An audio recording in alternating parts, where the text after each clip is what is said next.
Ассаламағалейкум достар, эфирде Q-Start бағдарламасы сіздермен бірге сұлуда сымбатты Айнұр Мәуле және де Қосқанат Көпжасар.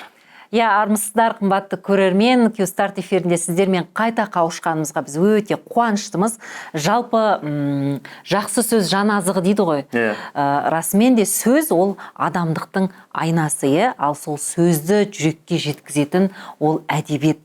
Әдебиет кішкентай кезімізден біздің ойымызға сіңіп, бізге ой салады, арманға жетелейді. Жалпы адам өмірінде әдебиеттің алар орны ерекше Қосқанат. Айнұр, кітап баланың алғашқы досы, әрі ұстазы. Әр ертегі, әр әңгіме, сол жердегі кейіпкерге еліктеп өсесің, солардың ерлігімен бірге ерлігіне жетістікке жетесің. Соның арқасында өзіңнің бала күніңнен бастап ер мінезің қалыптаса бастайды. Сондықтан да әдебиет ол жанның азығы, оның ішінде балалар әдебиеті бізді болашаққа бастайтын көпір деп білеміз. Ол баланың жүрегін тазалыққа және ойын бір биіктікке жетелейді, армандауға үйретеді. Енді бала өмірде, бала кезден бастап оққан кітаптар жеткілікті, қазіргі есейген шақта оққан кітаптар жеткілікті, бірақ балалық шағында оққан кітаптар естен кетпейді. Өйткені сол жердегі бағанағы айтқан кейіпкерлер, қиялы ғажайыптарың, сол кітапты оқыған кездегі сенің анау сол өмірге барған фантазияң, ол әсерді ешқашан қабылдай алмайсың. Яғни балалық шақта кітап ол сенің жадыңда болады. Сондықтан қымбатты көрермен, біз бүгін балалар әдебиеті, оның бүгіні мен болашағы туралы ой өрбітеміз. Бізбен бірге болыңыздар. Балаңыз кітап оқысын десеңіз, балаға қандай кітап таңдау керектігін білемін десеңіз, бүгінгі бағдарламамызды өткізіп жіберіп алмаңыздар. Q-Start бағдарламасы бастаймыз.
Қосқанат, енді қазақ қоғамының негізгі күші ол қазіргі жас буын, ол бәрімізге белгілі. Егер біз білімді, ойлы, ұлтқа қызмет ететін жас ұрпақты тәрбиелегіміз келсе, олардың қолында міндетті түрде кітап болу керек деп ойлаймын. Дұрыс айтасың, балалар әдебиеті бұл тек ермек емес, ол баланың қиялын шыңдайтын, ой өрісін кеңейтетін, тілін байытатын, және де әдебиетке деген махаббатын ашатын үлкен мектеп. Бірақ енді бір өкінішті жағдай бар, бүгінде кітап оқитындар шынымен де күрт азайып барады. Балалар ғана емес, ересектердің өзі оқымайды, бұл енді бізді ойландыратын мәселе. Айнұр, біз не істеуіміз керек?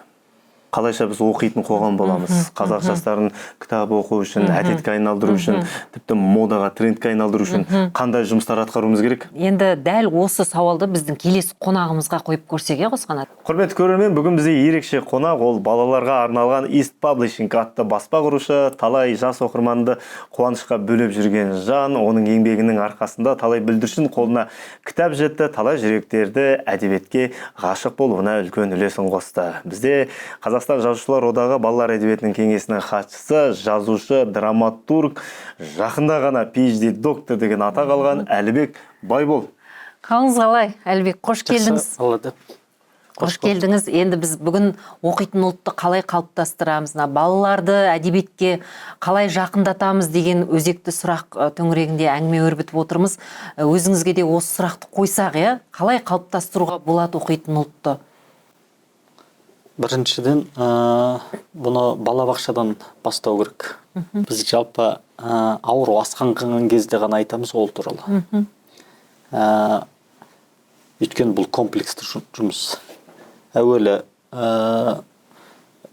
балабақшадағы бүлдіршіндерден бастап, одан кейін бастауыш сынып оқушылар бар, одан кейін 7, 8, 9 сынып оқушысы бар, одан кейін 11-ге аяқ басып мектепті бітіруге бет алған, одан кейін студент атанған жастар. Егер балалар әдебиеті деп қарайтын болсақ, балалар және жасөспірімдер дейтін болсақ, біз осындай жастық цензді қамтуға тиіспіз. Не істелу керек деген нақты сұраққа да нақты жауап берейін. Біріншіден методология өзгеру керек, яғни әдіснама. Өйткені қазіргі зумерлер, қазіргі альфа ұрпаққа бұрынғыдай адам бол, еңбек қыл балам деп айтамайсыз. Миллениал емес олар десеңші. Олар жаңағыдай біз секілді құлақпен естіп, жаңағыдай есті сөзбен өскен ұрпақ емес. Оларды қазір тәрбиелеп жатқан IT технологиялар, түрлі гаджеттер, YouTube. Цукерберг айтады ғой, менің ұстазым YouTube деп.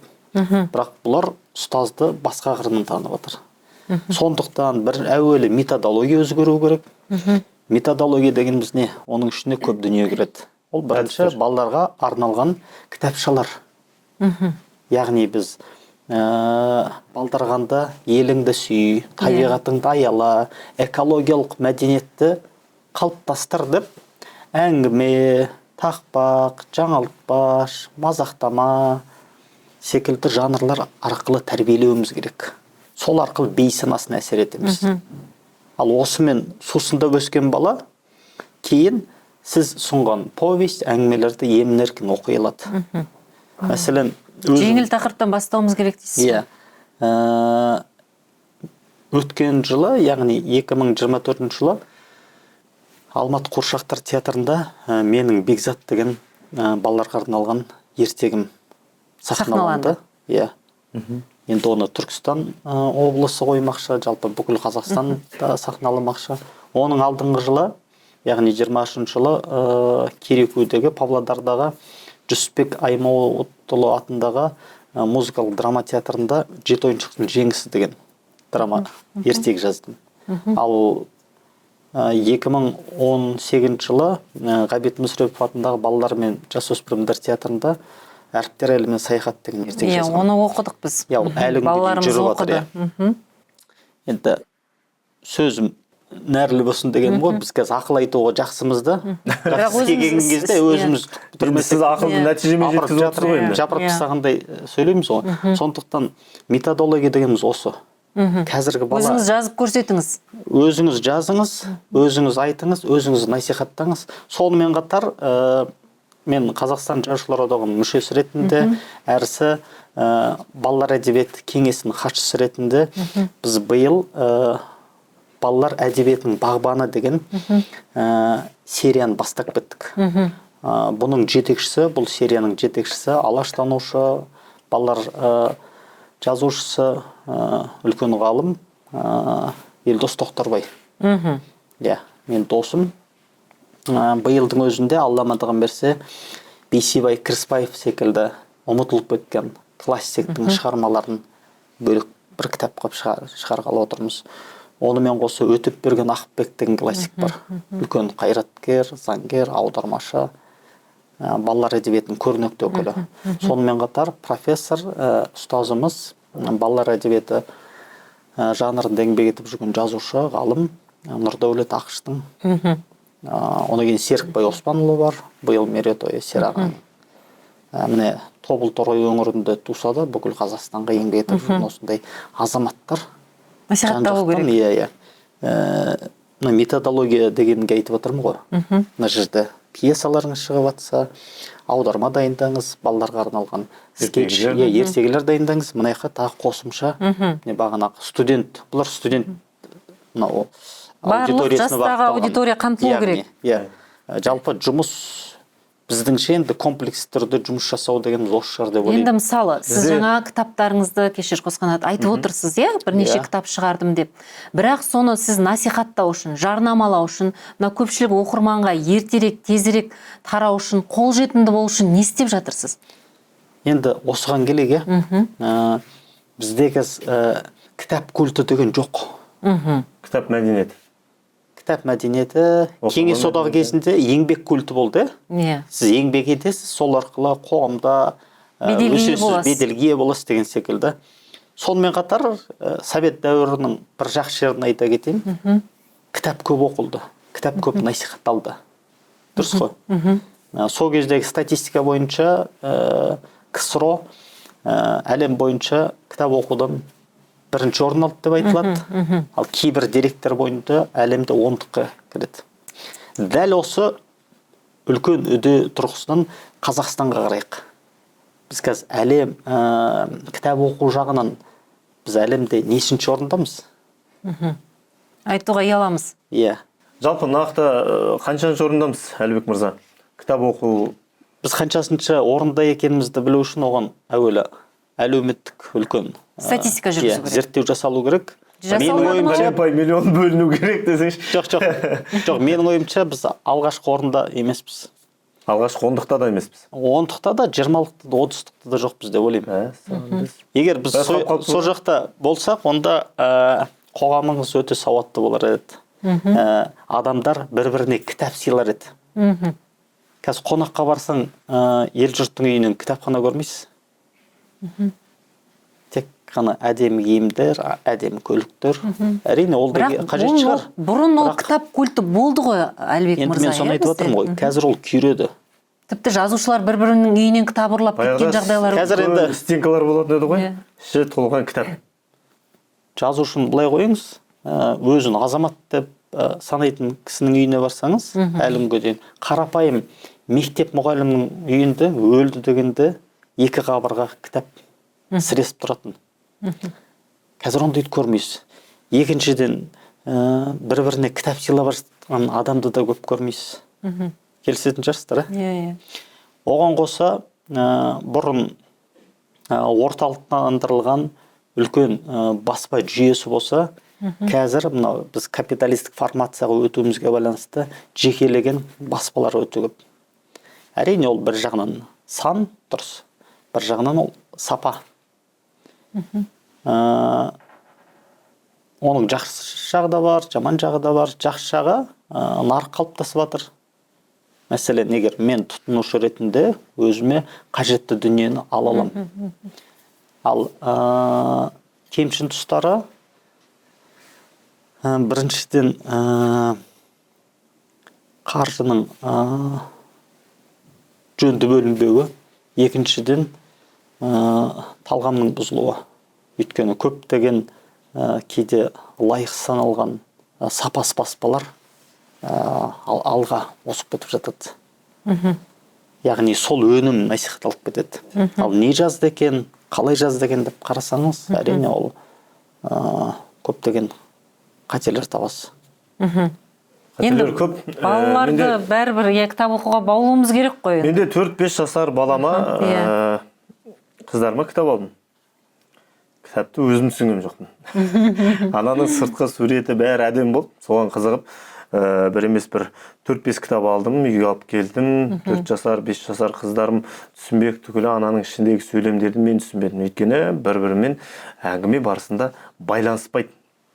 Енді бұл жөнінде сіздерде қандай да бір шешім бар ма? Бұлардың барлығын қалай тоқтату керек? Баспаға бәрін бірдей жіберу ма? Біреу арқылы міндетті түрде жақсылап фильтрация жасау. Бола ма сіздерде? Осыдан 3 жыл бұрын Step by World баспасы байқау жариялады. Балалар әдебиеті саласында. Тақырып буллинг болды. Сөйтіп, мен 1-2 әңгіме жібергем. Кейін қарасам, ол жүлдегер атанып, 15 автордың әңгімелерін іріктеп, олар бір жинақ шығарды. Жинақта ЮНЕСКО буллингқа қарсы деген секілді хэштегпен берді. Және оны 2-3 тілге аударды. Қазақ тілінен бөлек. Ағылшынға, орыс, түрік деген секілді. Там-тұмдап осындай бір бастамалар жасалып жатыр. Бұрынғыдай емес. Қазіргі соңғы 4-5 жылда балалар әдебиетіне және балалар әдебиеті нарығын қалыптастырушы кітаптарға деген, авторларға деген сұраныс өте жақсы болып келе жатыр. бұрын ондай емес болатын, расында да. Балалар тақырыбына кім жазып жүретінін ешкім білмейтін. Бүгін Аллаға шүкір, біздің алдымызда аға толқын бар, үлкен ұстаздарымыз бар, сол кісілер шығып, бұл жерде бір нәрсені түсініп алу керек. Балалар әдебиеті деген бұл жай ғана ермек үшін жасалынатын нәрсе емес. Бұл ұлттың болашағы. Егер біз арыдан қозайтын болсақ, Торғайға барып, онда Абырайлар не үшін мектеп ашты? Ахметтер неге ұлт ұстазы атанды? Неге олар түрлі мысалдарды қазақшаға аударды? Бір қарасаңыз, бұл қарапайым дүние секілді. Асан мен Үсен деген секілді, Жарлы бала мен Байлы бала деген секілді. Бірақ сол кездегі рухани, саяси картина бар. Сол балаларды көрсету арқылы ұлттың мұң-мұқтажын беріп отыр авторлар. Сондықтан, егер біз баланы тәрбиелейміз десек, онда тек қана авторлар ғана, жазушылар ғана сілтеп қоймай, атаның өзден оқу керек. Оқу керек, насихаттау керек. Қай жылы екен есімде жоқ, нақты балалар жылы болып жарияланды ғой. Балалар жылы болып. Сол кезде Елдос Тоқтарбай бар, бағана жоғарыда атап өткен ұшқын Сайдарахманұлы бар, Заңғар Кәрімхан, Данияр Ықсан секілді үлкен ғалым жазушылармен бірігіп, біз Жетісу облысы ішкі саясат басқармасының тапсырысымен балаларға 2 том құрастырып шығардық. Жаңаша форматта. Атауы Құлыншақ. Құлыншақ. Жаңаша дегеніміз? Жаңаша дегеніміз біріншіден түс тұрғысынан, екіншіден біз о жаққа, бағана сіз айттыңыз ғой, не істеуге болады деп, біз о жаққа дефектолог, логопедтер шақырдық, психологтар шақырдық. Мәтінді қалай берсек болады? Қандай мәтін талдасақ болады? Түс қандай болу керек деген секілді. Бірақ біз осы Жетісу облысына ғана таралды. Бірақ оны көрген үлкен ғалымдар, кісілер негізі республикаға тарайтын дүние екен деп айтты. Республикадан сұраныс болған жоқ па? Насихаты бірақ бәрібір аз, қандай ауқымды жұмыстар. Бірақ ол 2 том шығардық, бірінші томы проза, екінші томы поэзия. Ішінде сол Жетісу облысынан шыққан дүниеде бар қаламгерлер бар, және қазіргі жазып жүрген ақын жазушылар бар. Неге бұл республикалық деңгейге шықпады? Қаржы болмады. Қаржы болмады. Мынандай нәрсені айтыңызшы. Балалар әдебиеті республикада кенжелеп қалып тұр ғой. Әйтпесе біз осы Құлыншақ сериясын бүкіл облыс деңгейінде жасасақ деп ойлағанбыз. Бұл тек Жетісу облысынан шыққан ақын жазушылардың шығармаларынан құралған 2 том ғой. Қостанай, Павлодар, Астана бәрін қамтыды. Мынандай нәрсені айтыңызшы. Оған материал жинап та қойғанбыз, ол тұр. Хард дискте дайын тұр. Бірақ ол үлкен қаржыны қажет етеді. Бірнеше жерде оның тұсауы кесіліп, насихатталып. Ол кітапханадан бастап, Талдықорғанға дейін насихатталды, айтылды. Сол жақтың кітапханаларына жетті, Жетісу облысына.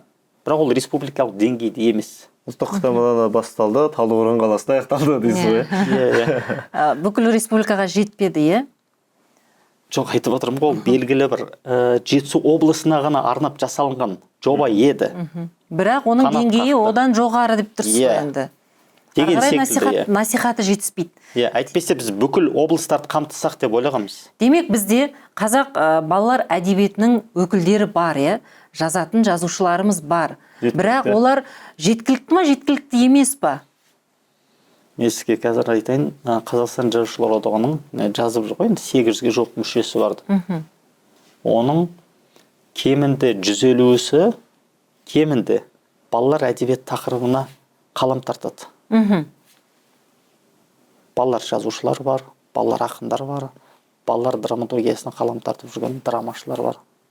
Бірақ таралмай жатыр, көп. Енді өзінің бір айналасында ғана секілді, да? Жоқ, таралғанда енді бәрі еңбек етіп жүр. Енді қоғам танымаса, ол ақын жазушының кінәсі емес қой. Мысалы, біз бағана кітап оқу мәселесі туралы айтып отырық қой. Мен өзім студент кезде студент деп ғой, мектеп кезінде Қабдеш Жұмаділовтің, Иә. Бердібектің, Оралхан, Төлеген, Қасым бәрін оқып келдік. Неге? Өйткені бізге ұстаздарымыз оқыңдар деді. Мектепте жүрген кезде, Аллаға шүкір, қазақ әдебиетін тауысып келдік. Ол бізге қызық болды Ал ғой. біз кейін студент болған кезде біз авторларды танып отырдық. Енді әр автордың мен оқы деп айту ақын жазушының міндеті емес, оның міндеті шығарма жазу. Бірақ қажетті адам бүгін болмаса да ертең оқиды. Қажет болса тауып алады. Бірақ мынандай дүниеде біз Қабдеш Жұмаділовті оқып өстік, Бердібек Соқпақбаевтарды оқып өстік. Мен мысалы дәл сол кітапты өзімнің балаларыма бердім. Оқысы келмейді, ұнамайды.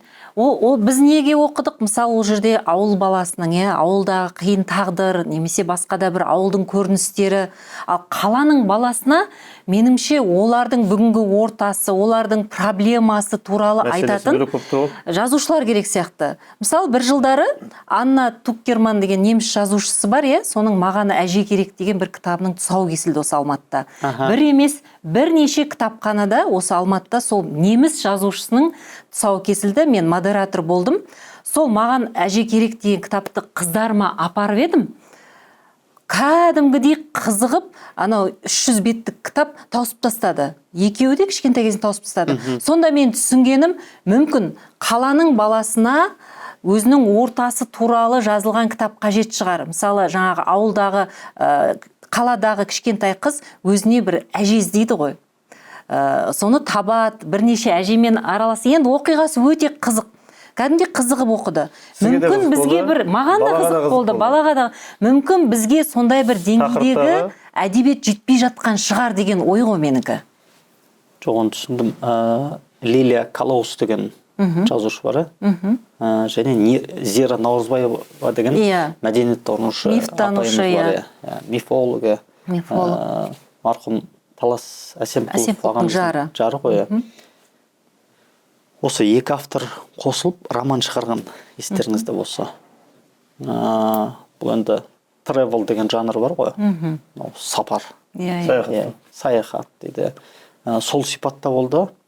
Сонымен қатар Шоко әлем деген роман жарық көрген. Естідіңіздер ме, білмеймін. Шоко әлемді естідім. Авторы Рүстем деген азамат, жазушы, бізден үлкен енді. Сол романды өте жақсы оқылды. Өйткені ол жерде мифологиялық сипат басым. Тура сол секілді Астанада тұратын жазушы бар, Зәуре Төрехан деген. Сол кісінің Амина в стране Туран деген романы бар. Және ол қазақшаға да аударылды. Және Меломенде де бар. Амина Туран әлемінде. Амина Туран әлемінде деген секілді. Негізі контент бар, және соны игергісі келетін аудитория да бар. Қайта сіздерге рахмет осы ретте.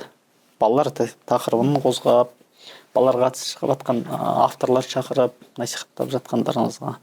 Бұл енді кішкентай болсын, қоғамды ойландыратын дүниелер ғой. Енді жалпы қанша тиражбен шығады? Сіздерден шыққан баспадан сұранысқа қаншалықты ие? East Publishing баспасының жұмыстары, өнімдері, бағасын қалай қоясыздар? Балаларға арнап қоясыздар ма, әлде ата-анасының қалтасына қарай қоясыздар ма? Енді біздің мақсат ата-ананы тонау емес, біздің мақсат елге қызмет ету. Сондықтан себестоимость, яғни өзінің құнына шамалғаны қосамыз, өйткені баспаның қызметі бар, жұмысы бар деген секілді. Екіншіден, қазір енді кітаптардың таралымы жалпы республикалық деңгейде аса үлкен емес. 200 данадан бастап 500 мың, 2000 сол аралықта ғана шығарады. Ең максималды таралған кітабыңыз? Ол жалпы 2000. 2000 дана, Классиктер 5000 данамен шығып жатыр қазір. Өйткені айтып отырмын ғой, совет дәуіріндегідей 200 мың, 500 мың деген жоқ. Сондай нәрсені естіп үйреніп қалғанбыз ғой, 2500 деген сәл аз болып тұр. Егер сұраныс болып жатса, онда баспа қайтадан шығарады. Қайта шығарады. Өйткені сұраныс мемлекеттен болу керек па, әлде сұраныс оқырманнан болу керек па? Сұраныс оқырманнан болу керек. Мысалы, ал оқырманды оқыту үшін мемлекет қызмет ету керек қой. кешенді Мемлекет ақша жұмыстар бөлу керек. атқару керек, қаржы бөлу керек. Мемлекет ақша бөлінмейді. Міне қара, Сосын бұл қараңызшы. жерде біздің мемлекетіміз Мен бағана комплексті жұмыс деп айтып кешенді отырған жұмыс осы қой ғой. енді. Иә. Егер Жаңа- сіз жеке баспа болсаңыз, онда өнімді шығарып, мәселен, заказ қабылдайсыз, 50 автордан, 100 автордан бәрін жинақтап, одан кейін бірақ шығарасыз. Өйткені оның логистика, тасымалдауы Иә. бар, оның индизайны бар, дизайнердің жұмысы бар, оның арғы бергі Процесс көп дейсіз ғой. Иә, арендасы бар. Сіз мәселен алып бір жаққа тастай салмайсыз ғой. Дүңгіршектерге немесе дүкендерге бересіз. Иә. Оның өзінің арендасы бар деген сияқты. Енді ол орасан зор еңбек. Әрине. Ол қаншама ұйқыңызды, қаншама жұмысыңызды, қаншама ізденісіңіздің барлығын айтпаған кездегі бір кітаптың шығыны қанша болады? Жобамен. Енді қазір кейбір ата-аналар айтып жатады ғой, мынау сырты осындай. Қазір енді қымбат айтып отырмын ғой. Былай келісіп, жақсылап, бізше дегендей. Қазақша. Қазақша өзімізше дайындаған өзінде миллион кетеді ең азы.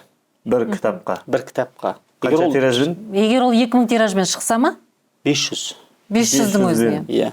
Айтып отырмын ғой, дизайнердің жұмысы бар. Мұқабасы, Егер оның иә, мұқабасы бар, оның ішінде сіз редактор мен корректорға ақша төлейсіз. Редактор мағыналы, құрылымдық жағынан қараса, корректор емле қатесіне, грамматикасы. пунктуациясына қарайды. Одан кейін оны шығару, тасымалдау жеткізесіз ғой. Мәселен, Алматыда отырып, сізге Қарағанды ұсыныс жасаса, жоқ, мен Алматы едім деп отыра алмайсыз. Оны жібересіз, ол уақыт алады. Ортада оның қызметі бар, поштаның алатын қызметі бар деген секілді. Иә, ол расымен де сондай қаражат кетеді. Біз отбасылық кітап шығардық, әкеме арналған. Өйткені қазір 500 мың кетті. Әлібектің жалпы әңгімелеріне, интонациясына қарап отырып, бұл жұмыс біраз негізі нервті қажет ететін сияқты. Біраз есікті қағып, бет қайтып қойған сияқты ғой деймін, Әлеке. Сол айта кетіңізші. Жоқ, анандай ғой. Қазір елдер бензиндің қымбаттығын біледі. Бірақ кітаптың қымбаттысы неге қымбат дейді? Иә, кітаптың жасалу жұмысының қымбаттығын білмейді. Өйткені қоғам шыны керек, руханияттан, кітаптан алыстап кеткен. Кітаптарға жаңа сұраныстарды айтып жатырмыз ғой, Әлібек мырза. Өзіңіз кітапты қазір қалай оқисыз? Электронды нұсқада ма, әлде бағанағы дәстүрлі қағаз жүзінде ма? Пандемия болғаннан кейін әлем онлайн Форматқа көшті. Иә, форматқа көшті ғой. Тура сол секілді мен де гибридтік форматты қолдана беремін. Үйім толған кітап, ал шетелге, басқа мемлекетке сапармен шыққан кезде мен гаджетімді алып аламын. Ішінде 300-ге жуық кітап жүктелген. 300-ге жуық. Ең негізгілер ол. Соның ішінен алып оқи беремін. 300-дің ең негізгі үшеуін айтыңызшы. Қазіргі қазақ қоғамында жастардың оқу керек 3 кітабын. Енді соңғы оқыған 3 кітабымды айтып өтейін, соңғы уақытта мен Бернард Шоудың Пигмалионын тағы бір оқып шықтым. Міндетті түрде. Екіншіден Оноре де Бальзактың романын оқып шықтым. Үшіншіден мен осы 2 апта бұрын Лев Толстойдың Соғыс пен бейбітшілігін тауысып бітірдім. Қайта оқып. Бұл үшінші рет оқуым. Ал қазақ жазушыларынан? Бағана енді біз Бердібек Соқпақбаевты айтып отырмыз ғой. Бердібек енді классика. Мектепте мынандай қиындықтар бар екен. Менің өзім жолдасым мектепте жұмыс жасайды, мұғалім. Иә. Сол кісі айтады. Бердібекті оқытамай жатырық деп. Сол ғой, мен жаңа айтып отырғаным. Неге деймін ғой? Мен балаларыма оқытамай жүрмін. Сөйтсем, біздің де қызымыз басында Бердібекті қайдасың? Гаухары бар, мен атым Қожа, өлгендер қай. Келмеде болашаққа саяхат. Бірінші біз киносын көрсеттік. Мен атым Қожаншы. Соны көрді да, мынаның кітабы бар ма деп сұрады. Өзім қызымды айтып жатырмын. көрдім, бізде де ол тәсіл ойнамады бірақ. Бірақ бізде өтті. Өтті, иә, бізде өтпеді. Оны кейін айтты, мынау шығармамен киноның арасында айырмашылық бар екен деп сөйтіп айтты. Баланың критикалық ойлау жүйесі қалыптасты. Иә, одан кейін содан бастап біз ары қарай Сапарғали Бегалинді бердік. Жас Жамбылды. Ол да оқылды. Одан кейін Сансызбай Сарғасқаев. солай кете берді. Жақсы.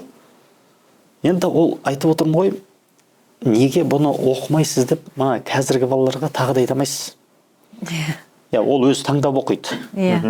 Мәселен, оңтүстік Кореяға қалған, соңғы 21 ғасырдағы бұл Q-pop деуге болатын шығар. Өйткені Q-pop оңтүстік Кореяның ішкі өнімінің 24-7%-ын құрайды екен. Ол не сұмдық көрсеткіш. Мына ВВП дейміз ғой.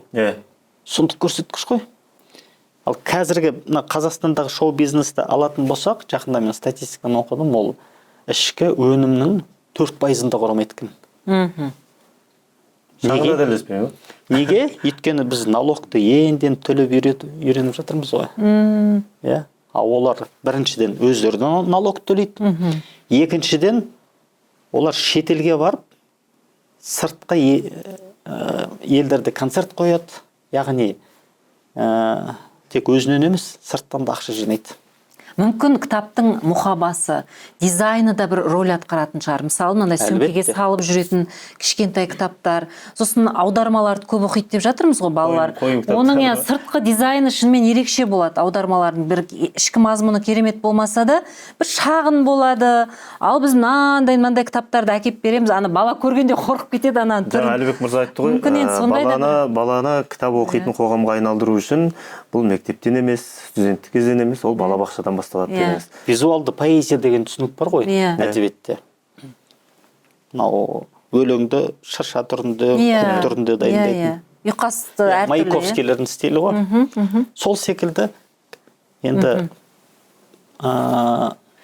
балаға да сондай тартымды кітап болу керек. Ол әуел түске мән береді ғой, дұрыс па? Өзімізді қызылды жасылда бір дүние болсақ, жарқ ете қалса қараймыз ғой. Одан кейін тек сырт емес, одан кейін іші де маңызды. Бағана өзіңіз айтып отырсыз ғой енді. Ол сюжетті болу керек, оқиғалы болу керек. Суреті болу керек. Қазіргі балаға жақын болу керек. Қазіргі баланың тілінде сөйлеу керек. Демек, балалар әдебиетіне келген кезде біздіңше стилистика да өзгеру керек шығар деп ойлаймын. Бұрынғыдай ауыр сөздер, мынандай кейбір сөздер мән түсінбейді әрбірден соң балалар. Мынандай тирадалар балаға керек емес та. Адам бол, азамат бол деген секілді. Жазушылардың стилі өзгеру керек. Мен мектеп оқып жүрген кезде Мио, о мой Мио деген шығарма бар ғой. Астрид Линдгреннің. Кейін кино болып түсті ғой. Сол кезде оқып қаттан қалғам. Сол бала есімнен кетпей қойдышы. Одан кейін шешем айтты, мына киносы бар ғой, көріп шықшы деп. Мосфильм түсірді ғой деймін сол кезде. Сөйтіп көріп, киносы да сұмдық түсірілген. Шығарма несімен тартты деген кезде сол уақытта. Енді Астрид Линдгрен ол классик қой енді. Балалар әдебиетінің классигі, атында үлкен халықаралық сыйлық бар. Біріншіден өте сюжетті, екіншіден шығарманың тілі жеңілдеу негізі. Енді сұхбатымызды бір қорытындыласақ. Бізде де сондай бір трансформация керек болатын шығар деп ойлаймын. Енді сол және сол жолда жұмыста жасалып жатыр. Бастамасы бар. Бұл пікірді айтып отқан бірінші сіз емес, бізде қоғамның ұсыныстарын ескереміз. Өйткені контент дайындаушымыз ғой. Сондықтан ескеріледі оның бәрі. Енді жалпы қорытынды сұрақ, оқитын ұлт қалыптастыру үшін бізге қанша уақыт қажет шамамен сіздің ойыңызша, азаматтық пікіріңізді білдірсеңіз, және қандай кедергілерді жоюымыз керек? Қанша теңге қажет деген дұрыс сияқты сұрақ. Жоқ, оны айтпаймыз, ең бірінші концепция, концепциясы дайын жоқ. Бір мысалмен келтірейін, біз қазір фин жүйесі туралы көп айтамыз ғой, ол мектептегі фин жүйесі, университеттегі фин жүйесі, өндірістегі фин жүйесі, және мемлекеттік басқарудағы Финляндия моделі. Швейцария, Канаданы қозғамай қойыңыз. Неге? Финляндия өздеріңіз білесіздер, 20 ғасырдың басында тасталған болып отырған ел ғой. Бірінші дүниежүзілік соғыста. Бірақ олар айналасы 30 жылда тез есін жиып алды. Бірінші қалаларын реттестірді. Енді олар не істеді дейсіздер ғой, негізгі қаржы мұражай, кітапхана, мәдениетке бөлінді, тарихи тұлғалар және білім тілге бөлді. Сол кезде Финляндия парламенті біз сұмдық шығынға ұшырап жатырмыз, бұл қашан қайтарылады деп шулаған болатын. Айналасы 15 жылда Финляндия лала гүлдер мекені, сондай бір кітап бар еді. Айналасы 15 жылда қазір Финляндияңыз қай жағынан болсын, оңтықта тұр. Ал оқу бойынша үштікте тұр. Сондықтан бізде стратегиялық маңызды орталықтарға, ошақтарға күш салуымыз керек шығар деп ойлаймын. Оған шамамен қанша уақыт кетеді деп ойлайсыз? Жаңа сұраққа оралайық. Жақсы Мен енді футуролог емеспін. Азаматтық болжамыңыз. Бірақ адам ретіндегі, homo sapiens ретіндегі болжамым, саналы адам ретіндегі болжам тағы да бір 20 жыл мұнда кетеді. Бұл 20 жыл қалыптастырушы фактор болады, одан кейін 20 жыл таза біз нәтижесін деңгейіне өтеміз. Рахмет. Әлбек мырза, алғыс айтамыз. Бұйырса балалар әдебиеті емес, әлем әдебиетіне атағы шыққан, қазақтан шыққан жазушы, драматург болуыңызға шын жүректен тілекшіміз. Әзірдің өзінде жаман емес. 200-300 мыңнан артқан тиражы бар кітаптарыңыз шыға беруіне әлемге тарай берсін. Жақсы тілегіміз бар. Рахмет сізге. Құрметті достар, Кюстарт бағдарламасында бүгін қонақта болған Қазақстан Жазушылар одағы балалар әдебиетінің кеңесінің хатшысы, жазушы, драматург Әлбек Байбол. Қосқанат, тағы бір мәселе бар, көптеген жаңа кітап дүкендеріне кіреміз. Ең алдымен көзге түсетіні әдемі безендірілген, сондай бір түрлі түсті суреттерге толы шетелдік авторлардың кітаптары самсап кәдімгідей толып тұрады. Енді біздің Қазақстан, отандық жазушылардың шығармалары жоқ демейміз, бірақ жаңағыдай безендіру жағынан кішкене бір артта қалып кеткен сияқты бір ой туындайды. Дұрыс айтасың, Айнұр, бірақ шығармалар да сәл сирек шығады ау. Сондықтан біз қазақ тіліндегі әдебиеттерді насихаттауымыз керек, осы бағытта жазып жүрген жас таланттарды әсіресе қолдауымыз керек. Сол үшін студиямызға біз бүгін ерекше қонағымызды шақырдық. Жас дегенде өте жас. Өзі 16 жаста, небәрі 16 жаста болса да, ол комикс шығарған 11 сыныптың оқушысы, бүгінгі болашақ ұлы жазушыларымыздың бірі Талшын Дүйсехан. Талшын, қош келдің. Қош көрдік. Қалың қалай? Жақсы, керемет, сіздер қалай? Құтты болсын. Міне кітабың жақында ғана Талшынның менің атым Қожа кітабының комиксін шығарған екен. Осының тұсаукесері өтіпті, құрметті көрермен. Құттықтаймыз. Рахмет. Кітапқа дейінгі және кітаптан кейінгі өмірің қалай болды деп сұрақ қойсақ. Енді былайша айтқанда өмірім қатты өзгерген жоқ, бірақ енді кішкене танымалдық бар десе.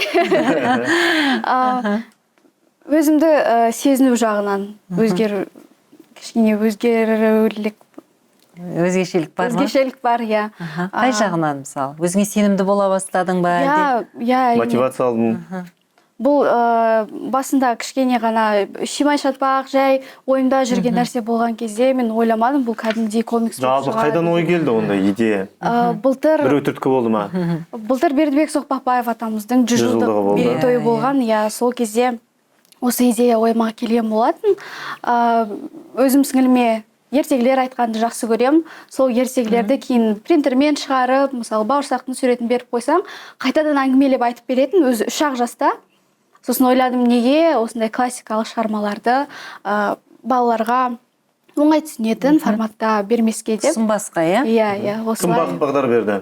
Ұстазың, қазақ тілі және әдебиеті ұстазым Еділ Анықбаев және өзіме үлкен қолдау болған ата-анам әрине. Мындай үлкен қазақтың жадында жүрген әр жас баланың жүрегінен орын алған менің атым Қожа шығармасын комикс жасау негізі үлкен жұмыстардың бірі.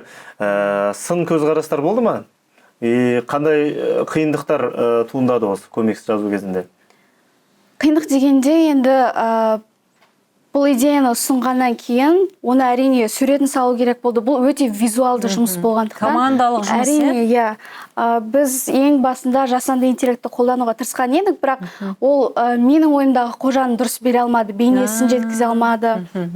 Одан кейін әрбір кейіпкердің өзінің ерекшеліктері болады, оларды сақтай алмады десек болады. Сондықтан өзім қолдан да салып көрдім, бірақ соңында енді кәсіби суретшілермен бірге жұмыс істеуді жөн көрдік.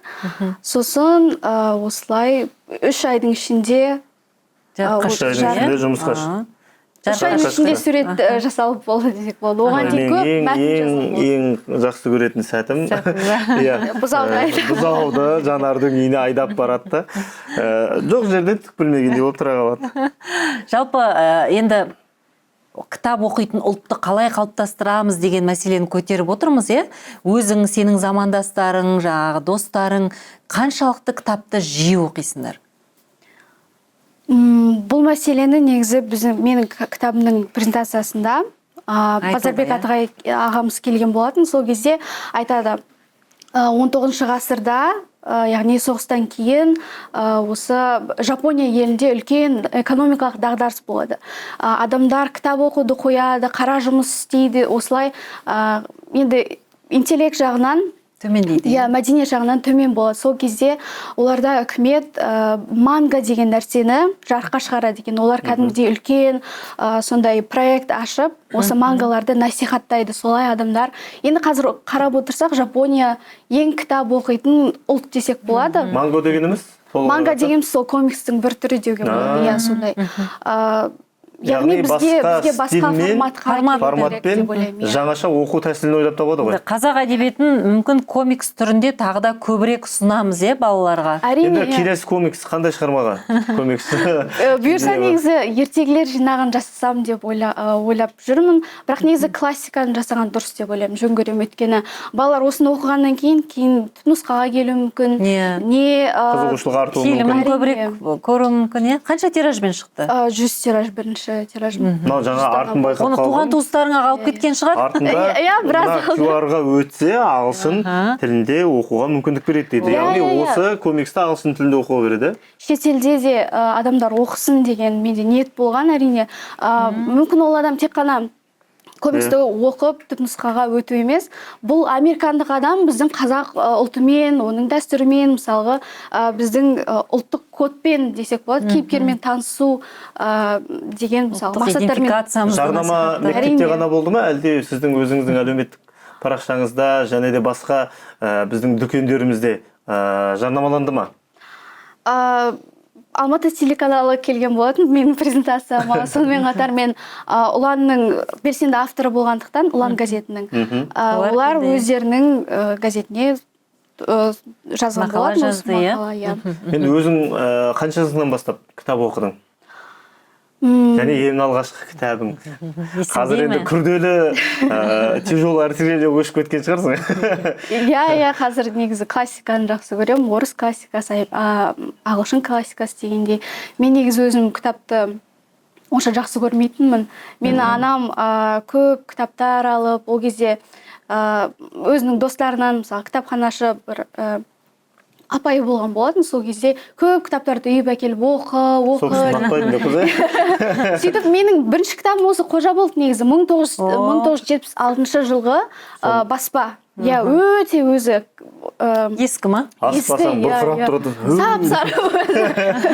Сырты тіпті андай. Жазу өшіп кеткен ма? Бірақ ол үлкен кәдімгідей повестер жинағы болды. Қанша жаста едің ол кезде? 7-8 жасында.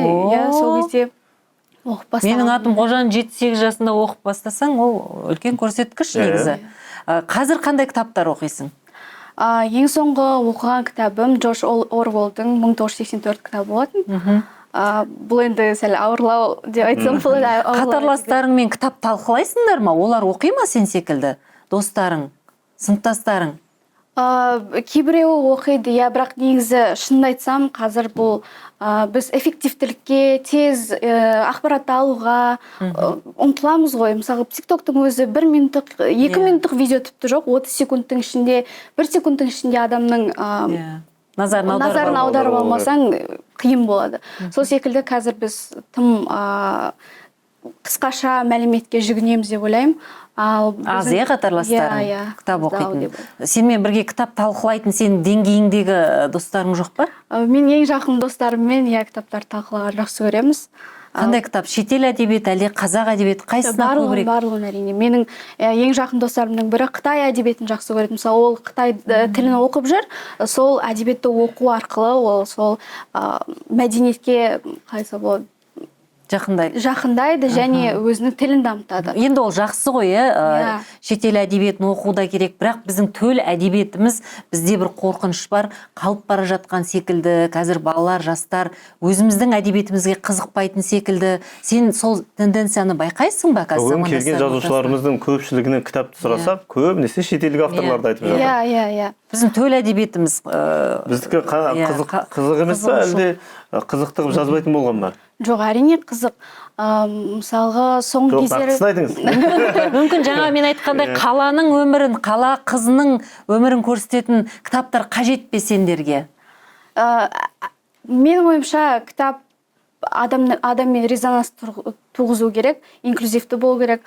Оны оқи отыра, мынау мен ғой, менің өміріме сәйкес келеді ғой деп өзіне ой түю керек. Мен презентациядан кейін осы комиксімнің біздің мектепке Оксфорд баспасөз мүшелері, өкілдері қонақ болып келген болатын. Сол кезде мен кішкене зерттеу жүргіздім. Баспасөздер бойынша, кітаптар бойынша қазақ еліндегі. Солай Астана Таймс атты веб-сайтта бізде ұлттық кітапханадағы каталог бар. Сол жерді қарасам, 1800 және 2000 жылдардағы аралықты қарасам, бізде 200 мыңнан астам орыс кітабы бар, және қазақ тілінде 14 мың ғана кітап болған екен. Бірақ қазір 2000-2025 жылғы аралықты алып қарасақ, ол жерде 27.500 орыс кітабы, 27 мың қазақ кітабы болды. Яғни біз көре аламыз, қазақ кітабы шынымен әдептәуір алдыға жылжыған. Сонымен қатар қазір көптеген өзіммен қатарлас авторларды, жазушыларды көріп жүрмін. Жазушылар бар, өзіңіз? Осында кітабын оқисың? Енді бұлай өздерімен танысқан жақсы көрем негізі. Кітаптарын енді зерттеп, енді көріп бастадым. Жалпы өзің жазушы болып алғашқы кітабың шыққаннан кейінгі әдебиетке деген көзқарасың өзгерді ма? Мен бұрын ойлайтынмын, әдебиет деген бәріне ұнайды, бұл деген қалай әдебиетті оқымауға болады деген сияқты, қалай адам өзіне бір ой түймейді деген сияқты. Как же без әдебиета дедің ме? Қазір қарасам, адамдар тым оңай ақпаратқа жүгінеді қайтадан алдыңғы тақырыпқа. Біздің шағымызда, енді біздің балалық шағымызда Абай жолын оқымасаң, әдебиетке жол жоқ дейтін.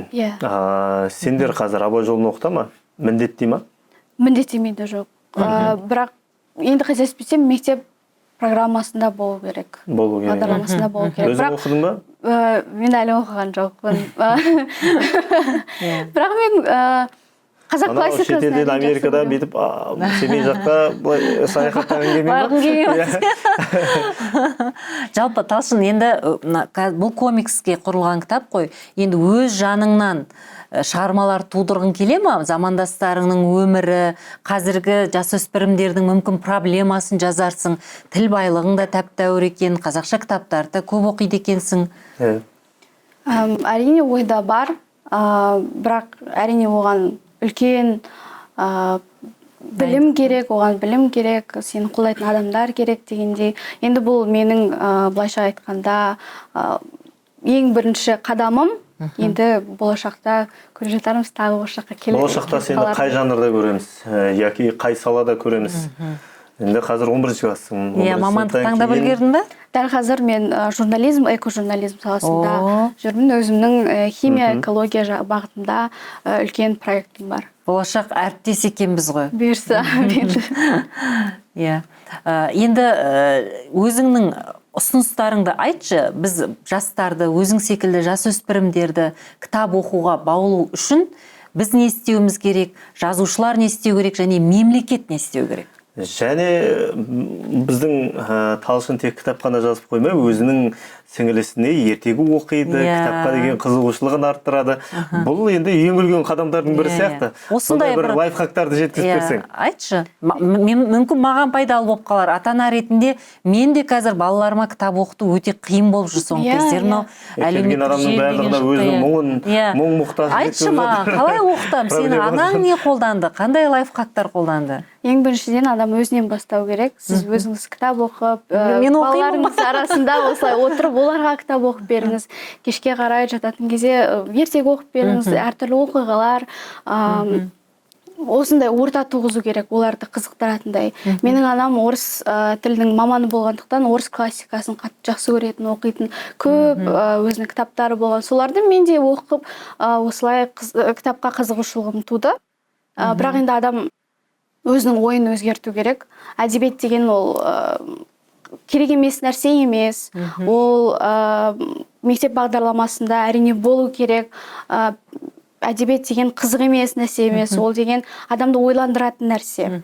Адам ойланбаса, адам кітапты оқуды тоқтатқан кезде ойлануды тоқтатады дейді ғой. Сондықтан ешқашан кітапты оқуды тоқтатуға болмайды. Ылғи да білімге ұмтылу керек. Енді өзінен бастаймыз дейміз ғой, бірақ мемлекетке келсек, мысалы Кореяда ол да кітап оқитын ұлт деп бізге танылған жер. Ол жерде кітап оқу үшін субсидиялар береді екен. Скандинавияда 24/7 кітапханалар істеп тұрады. Бізде мысалы балаларға арналған кітапханалар 253, қателеспесем, 2021 жылғы статистикаға сүйенсек, бірақ дәл қазір олардың беделі жоғарысы 11 ғана. Ең үлкен қалаларда Алматы, Астана, Шымкент деген сияқты кітапханаларды көбейту керек. Оларды 24/7 деген білім Талшында. Талшын, өзің айтшы, қолыңда көбірек кітап жүре ме, әлде гаджет, ұялы телефон жүре ме? Дәл қазір енді екеуін бірге ұстауға тырысамын. Көбірек кітап қарайсың ба, әлде гаджет қарайсың ба?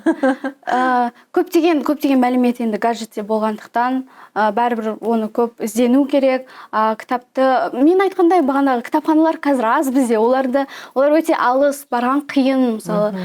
Неге электронды кітапхана ашпасқа деген сияқты. Кітап оқушыларға да жағдай туғызылмаған дейсің ба? Иә, қазір аздау. Қазір енді біздің шығармаларымыз да аз, кітапханамыз да аз. Бірақ осындай ізденушілердің арқасында біздің балалар әдебиетінің болашағы бұйыртса жарқын болады дегенге сенімім мол. Енді қаншама ғалымдар келді, қаншама ұстаздар келді, бірақ осы 16 жасар біздің Талшын сияқты сөйлеген адамдар аз деп айтсам, Құдай тіл көзден сақтасын. Талшын алған бағытыңнан, алған бетіңнен ешқашан тайма. Бұйыртса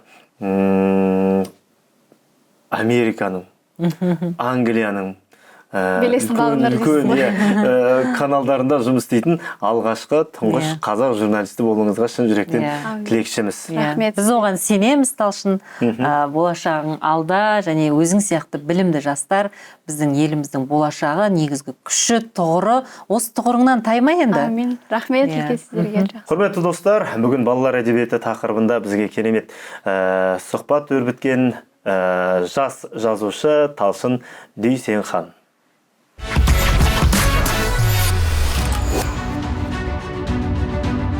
Комикс жай ғана сурет емес, бұл сөйлейтін кадрлар бір-бірімен байланысқан хикая.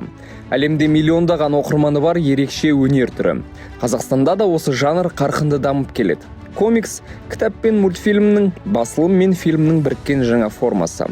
Біздің жас автор Ильяс та балаларға арналған қазақ комикс жобасын жасап, осы бағытты жаңа деңгейге көтерген қаламгер. Мой писательский путь начался с этой первой книжки «Жизнь моими глазами».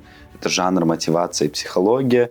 И далее уже я раскрыл в себе поэтические данные и реализовал вторую книгу, сборник стихотворений. Это «Ночная симфония». И третья книга раскрыла во мне драматурга и члена Союза писателей. Это «Тень ангела», художественный роман, который меня уже вдохновил на более серьезный проект. Это проект Киреи Жанибек. Это ханы, основоположники казахского ханства. И так я начал свой большой просветительский проект. Комикс өнерінің балаларға да ересектерге де арналған түрлі тармақтары бар. Біздің елде жарық көретін туындылардың көбі тәрбиелік мәнге ие. Соның жарқын мысалы Керей мен Жәнібек комиксі. Онда қазақ хандығының қалай құрылғаны, қалай дамығаны оқырманға жеңіл, қызықты форматта жеткізіледі. Осындай жобалар балалардың тарихқа деген қызығушылығын оятып, елдің өткенін тереңірек білуге көмектеседі. Я как-то перешел в школу с казахским языком обучения, и меня очень сильно позорил тот момент, что я не знал историю казахского ханства в деталях, как и мои одноклассники. И я думал, а что если бы я понимал историю Казахстана не в виде пособий, а в виде визуализации? И когда я начал сам углубляться в художественные картинки, подавать сценарии в таком варианте, то я сам начал представлять эту историю так, как будто я гуру этих знаний. Ильяс Керей мен Жәнібек комиксінің 5000 данасын шығарған. Ата-аналар дән риза. Тіпті мұғалімдер де сабақ барысында осы комиксті қолданады екен. Өйткені комикс тек көңіл көтеру емес, тарихты да, ғылымды да кеңінен насихаттайтын тиімді құрал. Мамандардың айтуынша, визуализация баланың болашаққа қалдыратын ең жарқын естелігі. Суретке бай кітапты оқыған бала білімге ұмтылып, қызығат және көргенін ұзақ уақыт есте сақтайды. Важно понимать наших детей, что дети должны и заслуживают настоящей правильной истории о нашей стране. Дети в основном обучаются на учебных, научных пособиях. И мне всегда было интересно, чтобы это все в художественных красках подавалось им. Мы учим историю, чтобы сдать экзамен. А историю нужно знать как гордость нашей страны. Суретті сөйлету оңай емес. Бір оқиғаны жеткізу үшін ондаған кадр салынады. Әр сурет өзара үйлесім табу керек. Оқырманға бір қарағаннан түсінікті болуы басты талап. Бұл жұмыс көп еңбекті, уақытты және үлкен шыдамды талап етеді. Соған қарамастан Ильяс балалардың білімін арттыру үшін еңбегін жалғастырып келеді. Алдағы уақытта ол басқа да хандардың тарихын комикс жанрында ұсынуды жоспарлап отыр.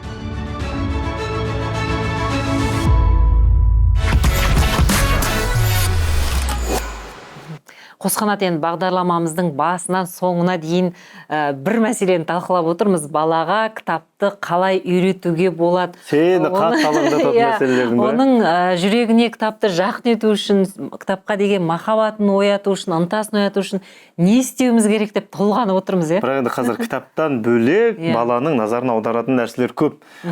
Компьютерлер бар, түрлі гаджеттер бар. Одан қалса сенің бүкіл сұранысыңды жетер жеріне жеткізетін колонкаларымыз бардымыз. Алиса, не істесем болады, тамақты қалай істесем болады, кітаптың барлығын ысырып қойып, солардың барлығымен күнде шұғылдана берсем болады негізі. Жалпы бар ғой, меніңше мәселе гаджеттерде де емес сияқты. Расымен де адам кітап оқуды шындап жақсы көрсе, оған деген махаббаты ерекше болса, мұндай мәселеде туындамас еді.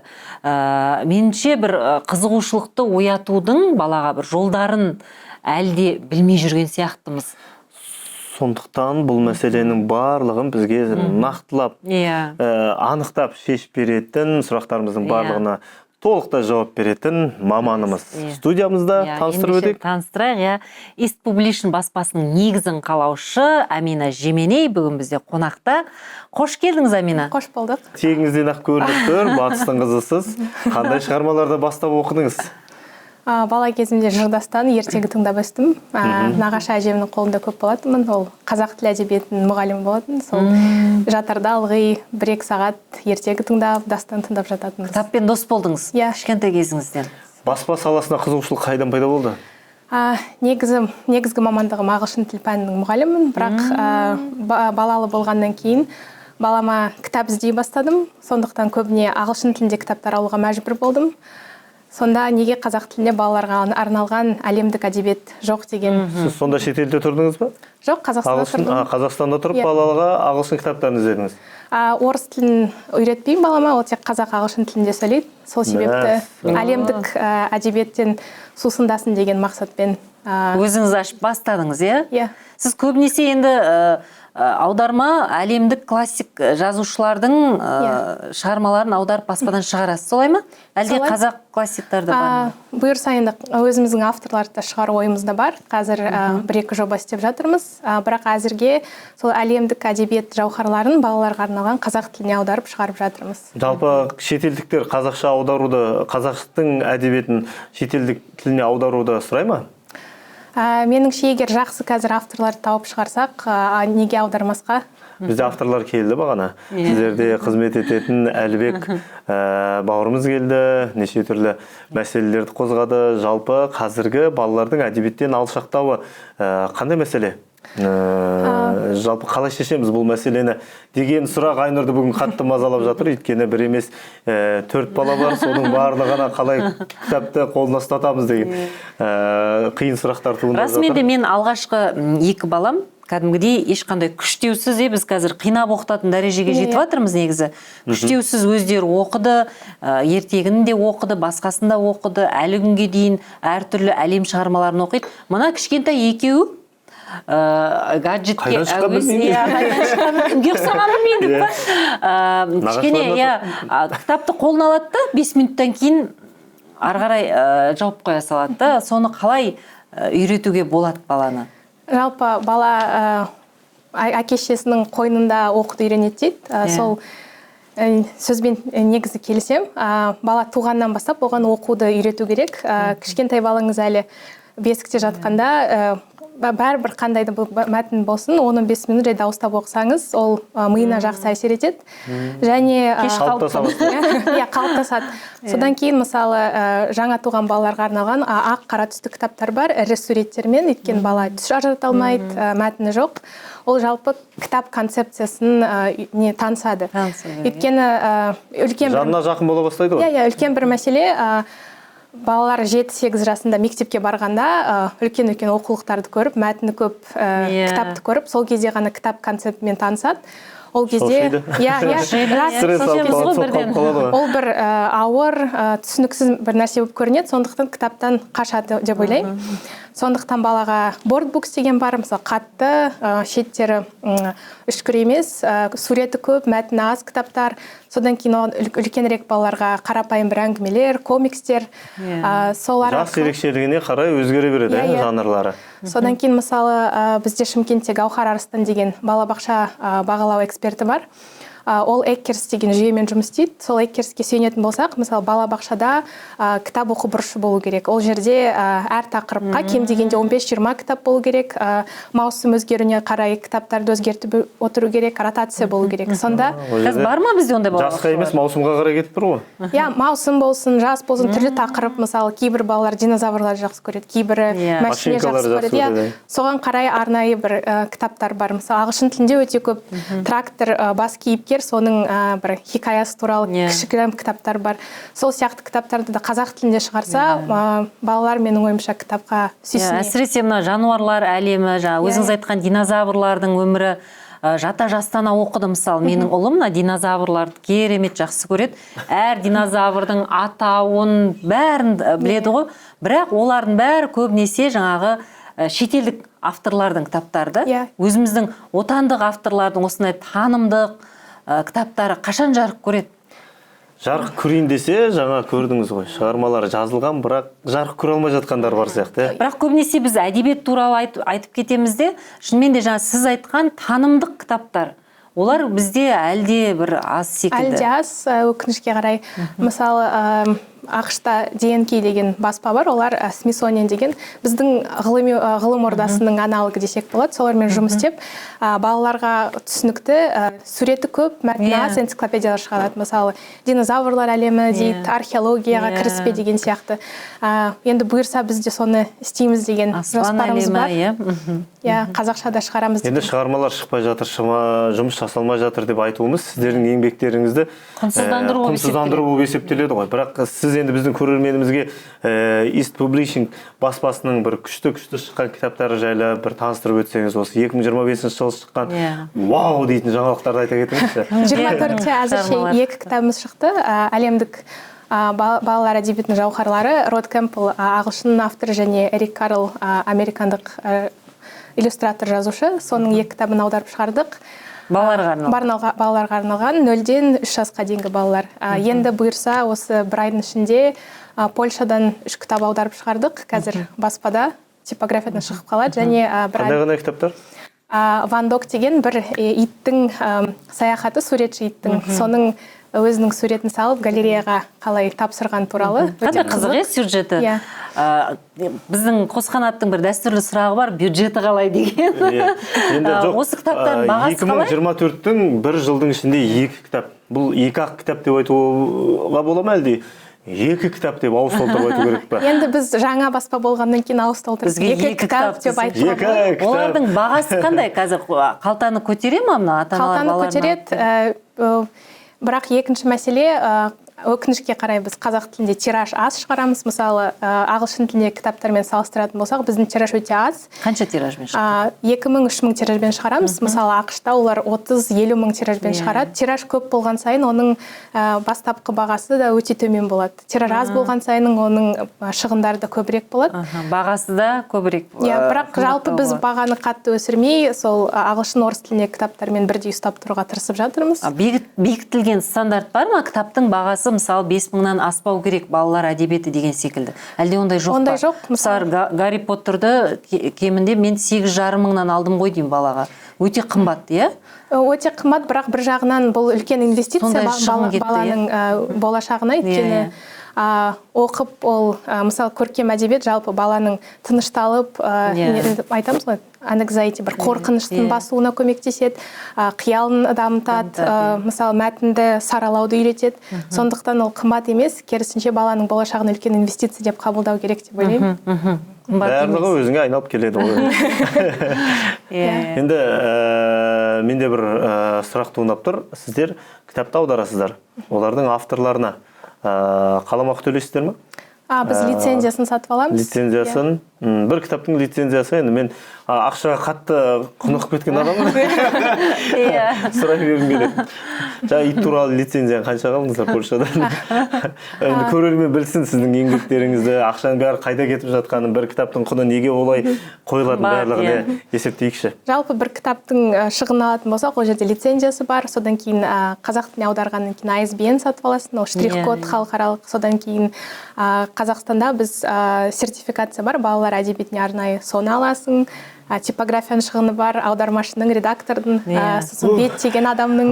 2 кітап жеткілікті екен ғой, жетеді 2 кітап айналып. Шығыны өте көп, сондықтан кітап қымбат дегенде үстінен көретін пайдамыз өте кішкентай, шығыны өте көп. ISBN деп қалдыңыз, елімізде кітапханаларға таратасыздар ма? Әлде олары тек сатып алу керек па сіздерден? Бұлай таратпайсыздар, иә? Бір бағдарламалармен ауылдық мектептерге жібере аламыз, бірақ көбіне кітапханалар тендермен жұмыс істейді, бірақ біздің категория оған кірмейді, өйткені біз 0-ден.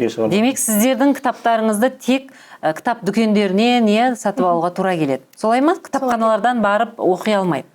Өкінішке қарай, бірақ болашақта ол өзгереді деп ойлаймын. Сол кітапхана демекші, мысалы, бізде балалар кітап аз оқиды демекші, мысалы, ақштың әлеуметтік дейміз бе, қоғамдық кітапханалар, ол тек үлкен бір орталықтағы кітапхана емес, әр ауданда кішігірім кітапханалар болады. Ол жерде балалар туғаннан ересектердің бәрі бара алады, түрлі залдар бар. Мысалы, 5 жасқа дейінгі балаларға арналған зал бар, соның ішінде түрлі белсенділіктер өткізеді. Мысалы, таңертең сенбі жексенбі 0-ден 3-ке дейінгі балаларға days and shake дейді, мысалы, билеп қозғалу деген сияқты. Сонда бала кітапханаға кіріп, жалпы кітаптың арасында жүріп, айтасыз, ол бір қорқынышты нәрсе емес, жалпы өте жайлы жер екенін түсініп, кітапқа жақынырақ болады деп ойлаймын. Жамбыл атындағы кітапханада болдың ба, Қосқанат? Өте әдемі, Назарбаев Райымбек көшесінің бойында ғой деймін, қателеспесем, мен бірнеше рет бардым. Расымен де өте ішін заманауи түрде жасақтаған, мынандай балаларға отырып демалатын, барып кофесін ішіп келетін, арасында барып жаңағы бір суретке түсетін дейміз ба, фотосессия жасап алатын локациялар бар. Сондай бір ерекше бір жасақтаған, тағы да осындай қазір заманауи үлгідегі балалар кітапханасы да, ересектер кітапханасы да қазір бой көтеріп жатыр. Енді құнсыздандыра бермей бізге де осы қонағымыз Амина озық қызымыз тұстарымызды айтып қою керек шығар, иә. шетелде оқыған. Иә. Шетелдің кітапханаларын айта кетіңізші. Стамбулда оқыдыңыз, Түркияда болдыңыз, одан бөлек қай мемлекеттерде болдыңыз кітапханаларында, ерекшелігін айта кетсеңіз. Ол жақта балалар әдебиеті қалай дамып жатыр? Стамбулда бірінші барғанда сол ең таң қалдырғаны біздің университет жанындағы кітапханалар 24 сағат жұмыс істейтін. Және лоббиларында үлкен-үлкен дивандар болатын. Кейде сол сессияға дайындалғанда түні бойы отырып, жарты сағат мызғып қайта орнына отырып кітап қайта оқитын едім. Сондықтан бір кітапхана тек тыныш отырып, қимылдамай отыратын жер емес, жалпы еркін сезінетін, қалаған кітабыңды алып қарайтын жер екенін түсіндім. Және ең көп әсерлендірген ол ақштағы қоғамдық кітапханалар. Мысалы, қыстың суық күндері бұл warming spot дейді. Кез келген адам кіріп, жылынып, шайын ішіп кете алады. Кітапханаға. Ыстық күндері бұл cooling spot дейді. Салқынданып, демін алып қайта кетеді. Содан бөлек ол әлеуметтік маңызы өте зор. Кітапханалардың ақшта ол жерде бюрократиялық мәселелер болсын, мысалы көші-қон мәселелері, документтер, құжаттар жасау болсын, бәрін кеңесті сол кітапханадан аласыз. Және балаларға әртүрлі жасына қарай түрлі бағдарламалар бар. Мысалы жаз бойы трекер береді балаға. Сол жерде сен мысалы оқыған кітаптарыңды, қатысқан белсенділіктеріңді белгілеп, өзіңнің трекерін жасап, бір сыйлық аласың.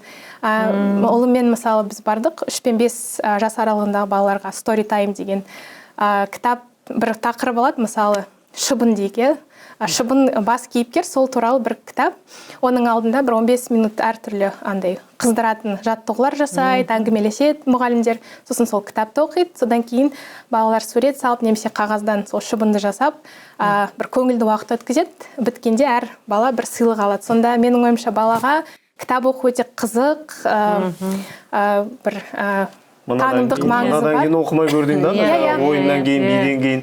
Сонда кітап бір қорқынышты, қызықсыз нәрсе емес, өте қызық нәрсе екенін көрсетеді. Кітаптан қашпай. Жалықтырмайтын дүние екен ол бастысы. Жалығады, оқымайтын себебі көбінесе жалығып кетеді. Сол баланың жасына қарай. Кітап тастайды да, гаджет тастайды, ары қарай соқпай қалады, ынтасы бір. Сіздер жалпы кітапты аударған кезде қандай критерийлер бар? Біздің қазіргі балаларымыздың, оқырмандарымыздың жалпы көзқарасына назар аударасыздар ма? Тіл тазалығы қызық па? Мифтері қызық па? Қандай жанр қызық қазіргі балаларымызға, біздің қазақ қоғамындағы балаларға? Жалпы балаларға әртүрлі тақырып қызық, тек бір тақырыпқа шектеле алмайсың, себебі айтып кеткендей кейбір балалар, жалпы өзімнің айналамдағы балаларға қарасам да, бірі динозаврды сүйеді, бірі машиненің, көліктің барлық түрін біледі, біреуі табиғатқа ғашық.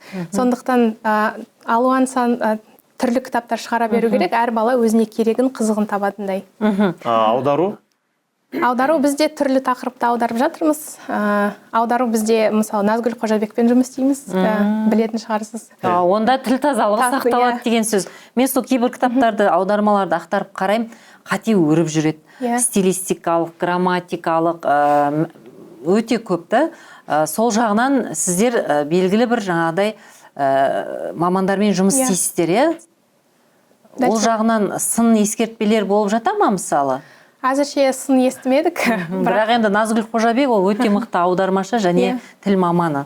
Сондай-ақ біз әлі үлкен көлемді кітаптар шығармадық, бірақ болашақта романдарымыз шығып жатады деп үміттенеміз. Енді осы кітап баспасында жұмыс істейтін, көпті көрген, көп оқыған Аминаның өзінің көрерменге ұсынатын бір балалар әдебиетінен 3 кітап, және де ересектерге арналған 3 кітапты айта кетсеңіз. Балалар әдебиетінен өте кішкентай балалар болса, оларға Род Кэмпбеллдің Дирзу деген кітап бар, біз оны аудардық. Оны аударғанда себебім менің ұлымның сүйікті кітабы болды. Сол бір жасқа толар-толмас өте интерактивті, қалталашы бар, ашылатын. Ол сатылымда бар ма? Сатылымда бар. Екінші, мен ойымша, Груффало, онда қазақ тіліне Степан Уолд баспасы аударған. Әлемдік балалар сүйіп оқитын бір хикаяның бірі. Қанша жасқа дейін? Оны бір 5-6 жасқа дейін оқуға болады. Оқимын. Бір кезеңде, мен ұлыммен оны бір жыл бойы жатарына күнде Груффалоны оқиықшы деп сұрайтын. Қанша беттен тұрады сонда? Өте қысқа әңгіме. Бір құбыжықтың, тышқанның тапқыр тышқан туралы әңгіме ғой. Иә, мен де оқыдым оны балаларыма. Өте қызықты Өте кітап. қызық, иә. Содан кейін үшінші қалпақты мысық деген бар. Иә. Cat in a Hat деген ағылшын тілінде. Доктор Зюс деген өте атақты автордың кітабы. Оның рифмалары өте мықты. Баланың тілін жаттықтыруға керемет дүние деп ойлаймын. Жаңылтпаш сияқты оқылады. Осы үш кітапты оқуға кеңес берер едім. Балаларға, иә? Ересектерге? Ересектерге өзім соңғы оқыған Хани Янагихара деген америкалық автордың Little Life дейді, кішкентай өмір деп аударамыз ба. Сол роман оқуға келте ғұмыр оқуға кеңес берер едім. Ол достық, жалпы адамның ішкі күйзелісін бәрін өте әдемі сипаттайды. Көп жыладым оқығанда оны. жыламаңыз Өте әсерлі кітап деген. Өзімнің сүйікті кітаптарымның бірі түрік авторы Али Сабахадин. Оның Күрк мантолы Мадонна. Оны түрік тілінде оққам. Орысшасы бар ма, қазақшасы жоқ. Орысшасы бар ма, жоқ па білмедім. Тон киген Мадонна деген бір әйелдің хикаясы. Үшінші кітаптар бейтіп атқан сияқты. Мен айтшы деп тұрған сияқты олар. Үшінші қайсын ренжісіп болмайын деп тұрсыз ғой. Қазір енді бастадым оқуға, бірақ кеңес берердім. Сирка деген бір мифтарға негізделіп жазылған кітап. Көбіне біз грек мифологиясын ойлағанда басты кейіпкер еркек болады. Бұл жаңа роман әйел кейіпкер. Мифологиялық кейіпкер әйел. Соның көз қарасымен жазылған роман. Енді қазақ әдебиетінен, төл әдебиетімізден де бір-екі туынды айтыңыз енді. Қазақ әдебиетінен былай да көп оқимыз, жалпы әлем әдебиетінен де сусындасын деген ниетпен айтып отқаным. Өзімнің қазақ әдебиетінен ең жақсы көретін, ең соңғы қазақ тілінде оққаным ол не болды? Құтадғу білік, құтты білік кітабы. Жүсіп Баласағұн. Жүсіп Баласағұн. Қатты кетіп қапсыз. Папамның кітапханасы үйінде үлкен, сол арасынан түртіп бір қызық дүниелер өзіме алып жүрем. Рахмет. Амина ханым, сізге алғысымызды білдіреміз. Енді сіздің басты мақсатыңыз қазір енді ұлыңызды үлкен жетістікке жеткізу, ұлыңыз оқитын кітаптар таусылматын, сіздер шығаратын кітаптар көп тиражда таралсын, еңбектеріңіз ел алдында елене берсін деп айтамыз. Иә, саналы, ізгі, сондай ұрпақ тәрбиелеп атқаныңызға сондай бір сенімдіміз. Сіз секілді қазақтың аналары, осындай баласы арқылы ұлтты тәрбиелеуге, ұлтты ойлануға осылай үгіттеп жүрсе, ол әрине нұр үстіне нұр. Рахмет сізге. Қымбатты көрермен, бүгін бізде қонақта болған баспагер East Publishing баспасының негізін қалаушы Әмина Жемени. Бағдарламамыз жалғасады.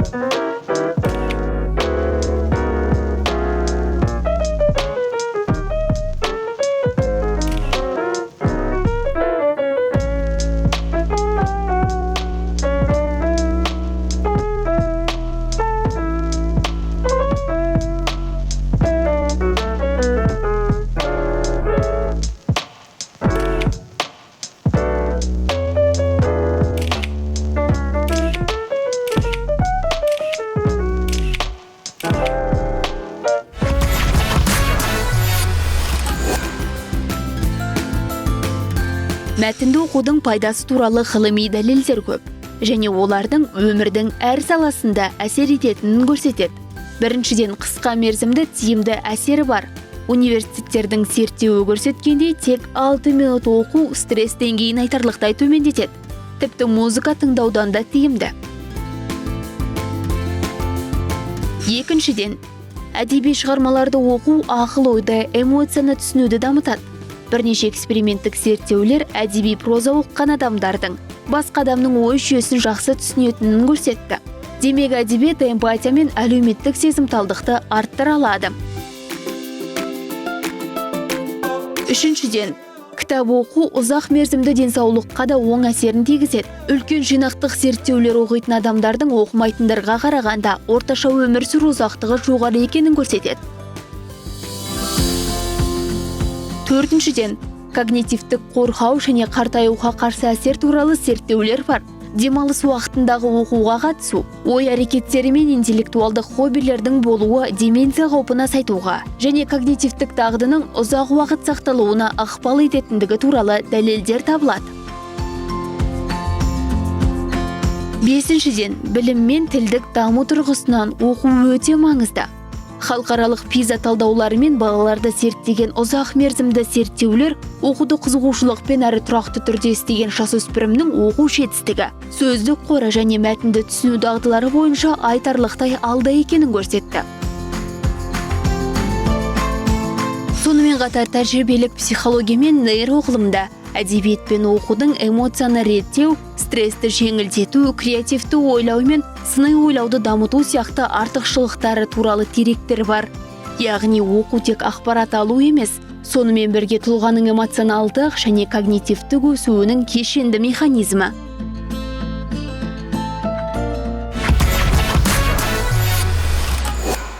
Құрметті достар, эфирде Q-Start бағдарламасы. Біз бүгін балалар әдебиеті жайлы сөз қозғап жатырмыз. Енді осы орайда біз көрермендерімізге балаларды кітапқа қызығушылығын оятатын бір 5-6, тіпті 7 бір кеңесімізді бере кетсек. Кеңес бере кетейік. Оның ең алғашқысы енді бәріне белгілі шығар, өзіңіз үлгі болыңыз. Мысалы, мен балаларымның кішкентай кезінде жан-жағыма кітапты шашып тастап, соның ішінен біреуін алып оқып отыратынмын. Сонда байқап қалам, ана кішкентай қызым отырып алып бір шетте түсінбесе де, ана кітапта не жазылған білмесе де, ашып алып деп бірдеңелерді оқып отыратын. Сондықтан ең алдымен өзіңіз кітап оқыңыз, сонда бала кітап оқу ол қалыпты дүние және қажет дүние деп қабылдайды. Екінші кеңесіміз оқуды ойынға айналдырыңыз. Себебі бала ойынды жақсы көреді. Кітапты оқу міндет емес, қызықты саяхат болу керек, кейіпкерлердің даусымен оқу керек, бірге сурет салу, оқыған бойынша ойын ойна, бәрі баланың қызығушылығын арттырады. Одан кейін әрине таңдау еркіндігін беріңіз. Біз кейде балаларға мынаны оқы, ананы оқы деп бір кеңес беріп жатамыз. Расымен де бала өзі ұнатқан кітабын ғана оқиды. Сосын балаға таңдау еркіндігін беру керек қосқанат. Расымен де біз кейде біз өзіміз таңдап беруге тырысамыз ғой, мәжбүрлеп балаға мынаны оқы, абай жолын оқымасаң болмайды деген секілді. Бірақ әр баланың қызығушылығы әртүрлі. Әртүрлі форматта оқысы келеді. Біреу комикс, біреу ертегі, біреу энциклопедияға құмар, сондықтан бала өзі таңдасын. Бізге орыс әдебиетін оқу қиын болатын. Мектеп қабырғасында, өйткені біз ауылда тұрғаннан кейін қасымызда тіпті араласатын орыс тілді ортамыз болмағаннан кейін біздің Соня Саламова деген апайымыз бізбен бірге кітап оқитын. Міне төртінші біздің беретін кеңесіміз балалармен бірге кітап оқу. Кітапты оқып, оның ең қызықты сәтіне келген кезде тоқтап қалып, қалғанын балаға тапсыру керек. Одан кейін баламен кітап туралы сөйлесу керек. Кітап оқып боласыз, одан кейін саған қай жері ұнады, қай жері күлкілі болды, немесе қай жерінде сен кейіпкерді ұнатпай қалдың, оның орнында болсаң не істер едің деген секілді сұрақтар қойып, ары қарай баланың ойын дамытып, сол кітап төңірегінде әңгіме өрбіту керек. Кітапқа байланысты 6-шы кеңесіміз кітапқа қатысты шағын дәстүрлерді, отбасылық дәстүрлерді ойлап табу. Кітап кафесін ұйымдастыру, демалыс сайын шай ішіп отырып кітап оқу дәстүрін енгізсе тіпті жақсы болады. 7-ші кеңесіміз кітап сыйлаңыз. Ол өте өтімді кеңес деп ойлаймын, өйткені сыйланған нәрсені бала жақсы көреді, оны оқысы келеді. Сыйлық қашанда қуаныш сыйлайды ғой, сондықтан баланың туған күнінде, мерекелік кештерде кез келген сәтті пайдаланып, балаңызға кітап сыйлаңыз. Құрметті достар, осы кеңесіміз арқылы қазақ жас балаларында, буындарында кітап оқитын балалар қатары арта берсін деген біздің тілегіміз бар.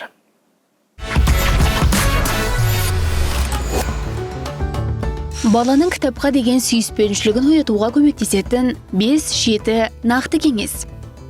Бірінші, өзіңіз үлгі болыңыз. Балалар ересектерден үйренеді. Егер олар сізді кітап оқып отырған күйде көрсе, оқулықты өмірдің қалыпты әрі қызықты бөлігі ретінде қабылдайды. Екінші, оқуды ойынға айналдырыңыз. Кітап оқу міндет емес, қызық саяхат сияқты болуы керек. Кейіпкердің дауысымен оқу, бірге сурет салу, оқыған бойынша шағын ойын ойнау, бәрі баланың қызығушылығын арттырады. Үшінші, таңдау еркіндігін беріңіз. Бала өзі таңдаған кітапты көбірек сүйіп оқиды. Әр балаға бірдей шығарма ұнамайды, сондықтан жанр мен форматты таңдауға мүмкіндік беріңіз. Комикс, ертегі, энциклопедия, тіпті аудио кітап болсын. Төртінші, бірге оқу дәстүрін қалыптастырыңыз.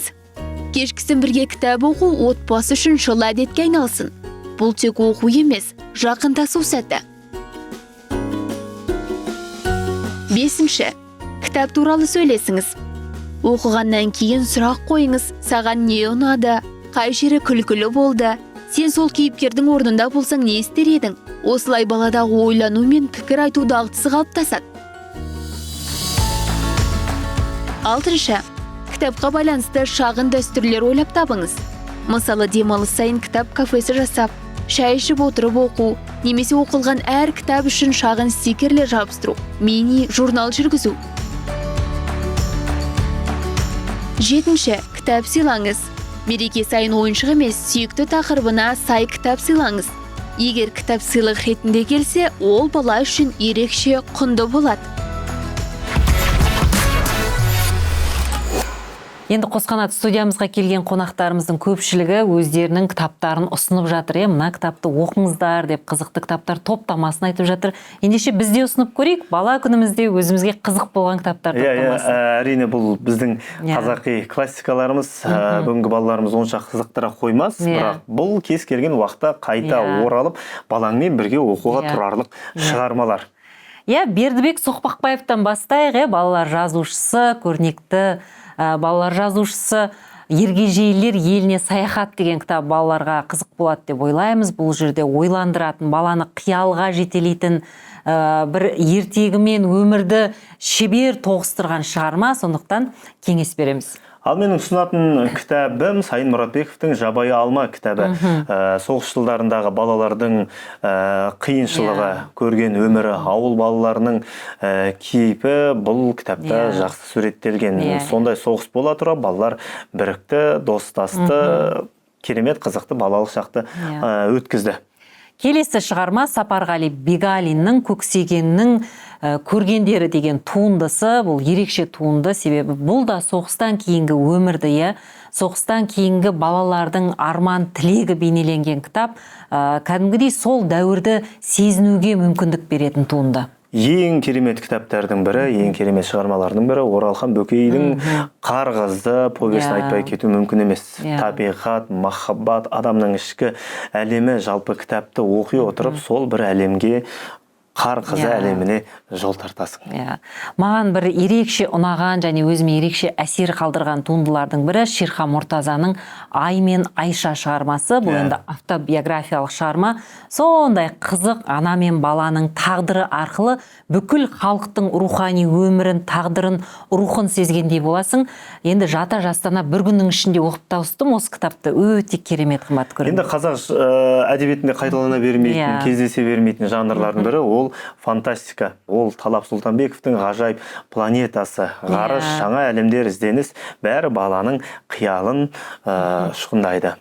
Оралхан Бөкейдің Тортай мінген Ақбозат әңгімесі де өте керемет шығарма, өзі қысқа ғана, бірақ баланың арманын, рухын, кішкентай Тортайдың арманы арқылы автор керемет жеткізген. Міндетті түрде оқыңыздар. Құрметті достар, біз өзіміздің оқыған кітаптарымызды сіздерге топтамасын жасадық.